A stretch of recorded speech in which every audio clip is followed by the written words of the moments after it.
Baik, kita masuk ke materi selanjutnya, masih tentang pendahuluan lanjutannya, yaitu kekuasaan kehakiman di sini dalam Undang-Undang Nomor 4 Tahun 2004, di mana kompetensi pengadilan di sini ada kompetensi absolut dan kompetensi relatif.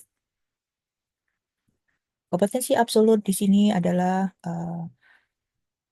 terkait dengan tingkat pengadilan dan jenis perkaranya. Kewenangan pengadilan mengadili perkara berdasarkan jenis perkaranya. Di sini adalah kompetensi absolut perkara ini ada peradilan umum berwenang mengadili perkara pidana, baik pidana umum maupun pidana khusus. Kemudian pidana dan baik perdata maupun perniagaan. Kemudian peradilan agama berwenang mengadili perkara yaitu tentang perkawinan, yaitu tentang perceraian ya, yang beragama Muslim, kemudian kewarisan, wasiat dan hibah, wakaf dan sedekah. Kemudian peradilan tata usaha negara yang berwenang mengadili yang mana terbatas pada perkara sengketa tata usaha negara. Kemudian ada peradilan militer yang berwenang mengadili perkara-perkara yang mana terdakwanya terdiri dari prajurit berdasarkan pangkat tertentu. Hmm. Kompetensi absolut institusi yaitu secara institusional peradilan terdiri dari peradilan tingkat pertama dan peradilan tingkat kedua serta Mahkamah Agung merupakan pengadilan negara tertinggi. Dengan demikian, peran sistem peradilan memiliki jenjang atau tingkatan secara institusional. Yang mana ada peradilan tingkat pertama, pengadilan tingkat kedua, dan bermuara di Mahkamah Agung. Pengadilan tingkat pertama itu adalah pengadilan negeri, pengadilan agama, pengadilan tata usaha negara, dan pengadilan militer. Kemudian ada pengadilan tingkat keduanya yaitu pengadilan tinggi, kemudian pengadilan tinggi agama, pengadilan tinggi tata usaha negara, dan Mahkamah Militer Tinggi. Dan semuanya itu bermuara di Mahkamah Agung.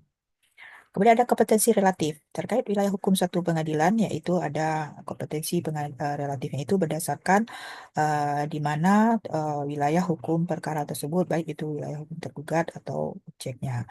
Kita kenal di sini ada actor sequitur forum rei, yaitu di mana domisili tergugat, kemudian actor sequitur forum rei dengan hak opsi boleh dipilih gitu ya kan, actor sequitur tanpa hak opsi, kemudian daerah tempat tinggal tergugat, forum reset atau tembak benda yang disengketakan yaitu objek perkara yang disengketakan itu biasanya mengenai sengketa-sengketa tanah. Kemudian kompetensi berdasarkan domisili, semua setiap pengadilan negeri yang tergugat adalah pemerintah. Ada lagi pengadilan khusus namanya kita kenal yaitu pengadilan niaga, pengadilan HAM, pengadilan tipikor, hubungan industrial, pajak, dan pengadilan anak. Baik, sudah selesai ya materi tentang kewenangan mengadili, yaitu ada di sini ada kompetensi pengadilan yang berwenang mengadili perkara-perkara, baik itu berdasarkan absolut dan relatifnya. Ya, dari semua materi yang sudah disampaikan dalam pendahuluan ini, ada kuis yang harus Anda kerjakan, itu jelaskan bagaimana pengertian hukum acara perdata, sejarah hukum acara perdata, sumber-sumber hukum acara perdata, asas-asas hukum acara perdata. Kemudian jelaskan bagaimana kompetensi pengadilan yang berwenang mengadili suatu perkara perdata, berikan suatu kasus sengketa perdata.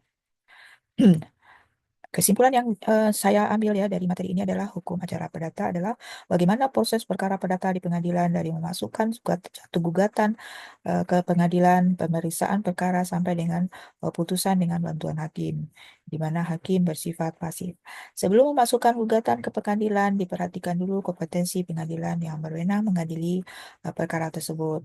Salah mengajukan gugatan ke pengadilan yang tidak berwenang mengadili perkara tersebut mengakibatkan gugatan kita tidak diterima atau istilahnya kita kenal dengan NU atau need on Farklik Verklan.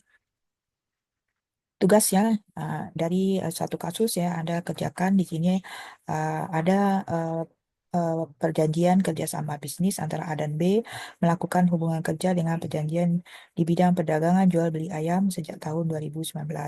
Itu dia, mereka berdua melakukan perjanjian kerja bisnis. A sebagai pemilik peternakan ayam sekaligus pemilik modal. Si B sebagai penyedia jasa untuk menjualkan ayam. B akan membayarkan 150 juta untuk pinjaman modal berupa milik A. Kemudian 5 juta per bulan. Akhirnya macet menjadi 3 juta per bulan. B. Mohon kepada A untuk dipinjamkan modal pinjam lagi, yaitu modal berupa ayam lagi dengan perjanjian baru lagi yang akan dibayar setelah ayam laku. Setelah tengah waktu pembayaran habis, total keseluruhan hutang yang harus dibayarkan adalah 350 juta. A mengalami kerugian akibat perbuatan B.